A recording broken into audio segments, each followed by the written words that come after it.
लगभग हर साल घग्गर नदी के अंदर पानी आता है। पानी से खास रूप से चावल की खेती को और अन्य फसलों को उसका फ़ायदा मिलता है। इसी फायदे को देखते हुए घग्गर नदी के किनारे जो किसानों की ज़मीन है वहाँ तक पानी पहुँचाने के लिए कुएं, ट्यूबवेल जो है भूजल रिचार्ज करने के उद्देश्य से सरकार के द्वारा एक पहल की गई।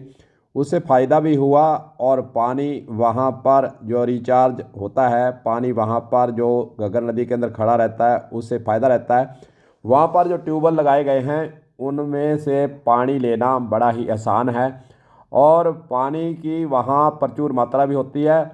इसी प्रकार का जो गांव है उसके आसपास घग्गर नदी के उन्होंने इस प्रयोग को किया और फ़ायदा लिया। करनीसर सैजीपुरा की बात करें तो वहाँ पर भी यह भूजल रिचार्ज के लिए कुएं बनाए गए और खेतों तक पाइपलाइन के जरिए फिर पानी पहुँचाने की पहल हुई। गांव के दूर दराज के इलाके तक पाइपों के जरिए घग्गर नदी से जो ट्यूबवेल भूजल रिचार्ज के लिए लगाया गया है वहां से पानी शिफ्ट करने का काम किया जा रहा। लेकिन अचानक करनीसर के अंदर वहां पर जो पाइपें लगाई गई थी उसको काट दिया गया। काटने के बाद जो रिचार्ज कुओं से पानी वहां पर फसलों तक पहुंच रहा था वह बंद हो गया। किसान परेशान हुए और फिर एसडीएम के पास वह आते हैं और एक वाद वहां पर दायर हो जाता है। वाद जो दायर किया गया उसकी कहानी क्या है उसके बारे में पहले जान लेते हैं। घग्गर नदी से पाइप लगाकर कुएं का वहां से पानी छोड़कर खेतों तक पहुंचाने का जो काम चल रहा था वहां पर फिर 11 लोगों के द्वारा उसका तराज उठाया गया, जिसमें प्रेम कुमार, कानाराम और पृथ्वीराज, काशीराम वगैरह वगैरह ये 11 जो किसान हैं उन्होंने तराज उठाया कि गांव के अंदर इससे परेशानी है, पाइपें लीकेज के कारण इसको काट दिया गया, बंद कर दिया गया। दूसरी ओर मलकीत सिंह और मनप्रीत और बलविंदर सिंह इनके द्वारा अपना दावा जो पेश किया गया उसका जवाब फिर शुरू हो जाता है और न्यायालय जो एसडीएम का न्यायालय वहाँ पर जो है इसकी सुनवाई शुरू हो जाती है। पहले विरोध करने वालों का पक्ष जान लेते हैं, उनका क्या कहना है।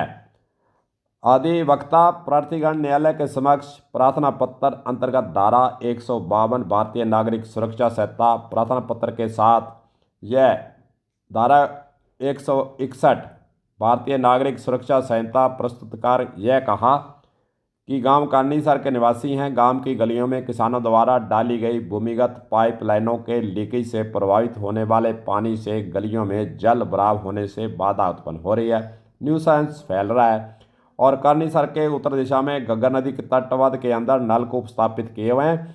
इन नलकूपों पर अवैध रूप से विद्युत संबंध लिए हुए हैं। इन नलकूपों से गांव की गलियों में होते हुए दक्षिण की तरफ 3 किलोमीटर तक चक 35 SHW में अपनी भूमि तक निरंतर पानी ले रहे हैं। गांव की गलियों में स्थित उक्त पाइपलाइन घटिया किस्म की होने के कारण जगह जगह लीक हो रही है, जल का रिसाव हो रहा है और गांव की गलियों में पानी एकत्र हो जाता है, आवागमन अवरुद्ध हो जाता है। ट्रैक्टर, ट्राली, बैलगाड़ी आवागमन के साधनों में लाने ले जाने के अंदर भारी असुविधा हो रही है। गहरे खड्डे वहाँ पर हो जाते हैं और वहाँ पर कई तरह की समस्याएं उत्पन्न हो रही हैं और इस पाइपलाइन के जरिए ट्यूबवेल से जो पानी निकासी है उसको तुरंत बंद करवाया जाए। इस प्रकार का जवाब जो है वहाँ एसडीएम हनुमानगढ़ के जहाँ जो बात दायर हुआ उसके अंदर फिर विरोधी पक्ष के द्वारा दिया गया। जिन किसानों के द्वारा पाइपलाइन डलवाकर और भूमिगत कुएं से पानी लिया जा रहा था उनका पक्ष क्या है उसको भी जान लेते हैं। उनका कहना है कि करनीसर की गलियों से होते हुए दक्षिण की तरफ सिंचाई हेतु पाइपलाइन लगभग 15 साल से चल रही है।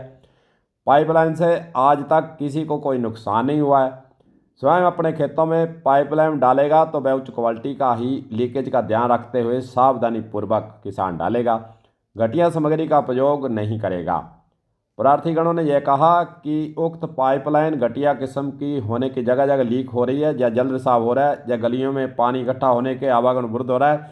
आवागमन हेतु ट्रैक्टर, ट्राली, बैलगाड़ी ले जाने में किसी प्रकार की असुविधा है, ऐसी बात नहीं है।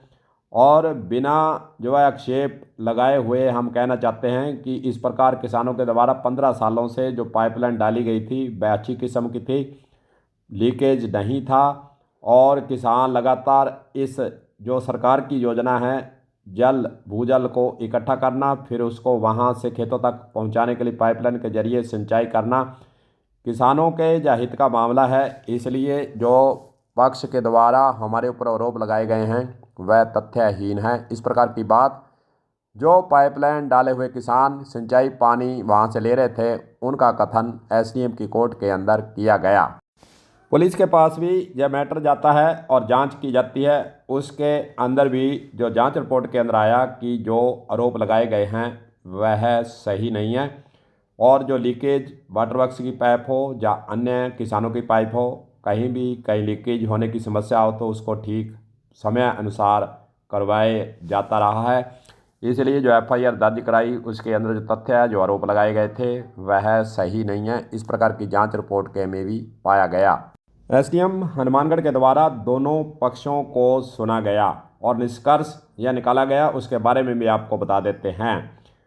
अतः प्रार्थीगण द्वारा प्रस्तुत प्रार्थना पत्र अंतर्गत धारा 161 भारतीय नागरिक सुरक्षा संहिता द्वारा निरस्त किया जाकर पूर्व में जारी स्थगन आदेश दिनांक 19/2025 को निरस्त किया जाता है। प्रार्थीगण थानाधिकारी पुलिस थाना सदर हनुमानगढ़ की उपस्थिति में ही पाइपलाइन को जोड़ेंगे। इस बाबत भी पाबंद करेंगे कि पाइपलाइन से पानी रिसाव नहीं हो, गली में जल भराव के समय आवागमन बाधित नहीं करेंगे और इस प्रकार न्यूसेंस किसी प्रकार का नहीं करेंगे, शांति व्यवस्था कायम रखेंगे।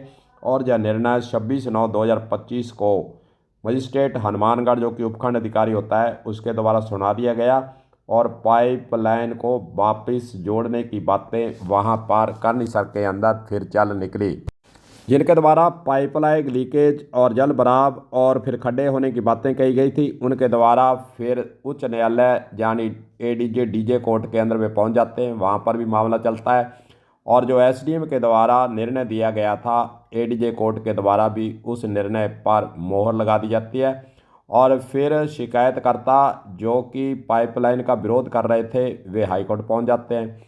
हाईकोर्ट के द्वारा भी जो निर्णय एसडीएम और एडीजे का सुनाया गया था, जो उनके द्वारा जांच पड़ताल करने के बाद पूरी बहस सुनने के बाद निर्णय दिया गया था, उसी पर हाईकोर्ट के द्वारा मोहर लगा दी जाती है।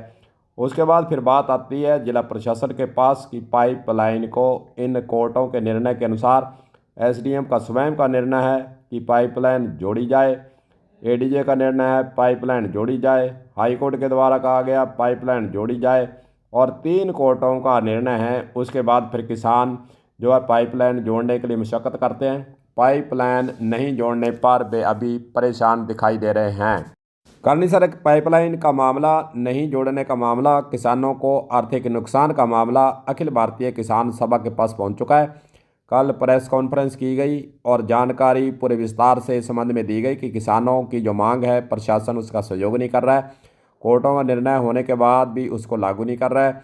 और इस प्रेस कॉन्फ्रेंस के अंदर प्रशासन को चेताया गया कि सोमवार को हम धरना प्रदर्शन करेंगे और तब तक कलेक्ट्रेट के आगे से नहीं उठेंगे जब तक करनीसर के अंदर किसानों की पाइपलाइन को जोड़ा नहीं जाता है। इस प्रकार का आरोप प्रशासन पर भी लगाया गया है, कल भी लगाया गया और आगे भी लगाने के प्रयास उनके रहेंगे, ऐसी बात कही गई है। अब देखने वाली बात यही है कि प्रशासन के द्वारा क्या 3 कोर्टों का जो निर्णय है उसको लागू करने के लिए पहल की जाती है, क्या प्रशासन के द्वारा धरना लगने के बाद पहल की जाती है। तमाम बातें यह देखने वाली है और किसानों का और अखिल भारतीय किसान सभा का आगे रुख क्या रहता है। जो धरना प्रदर्शन करने की बात उन्होंने सोमवार से कही गई है उसका आगे रुख कैसे बदलता है, क्या वे योजना बनाते हैं अगर पाइपलाइन नहीं जुड़ती है, प्रदर्शन का कौन सा तरीका रहता है, तमाम बातें यह देखने वाली हैं। कलम न्यूज के लिए गुरदेव सिंह सैनी की हनुमानगढ़ से खास रिपोर्ट।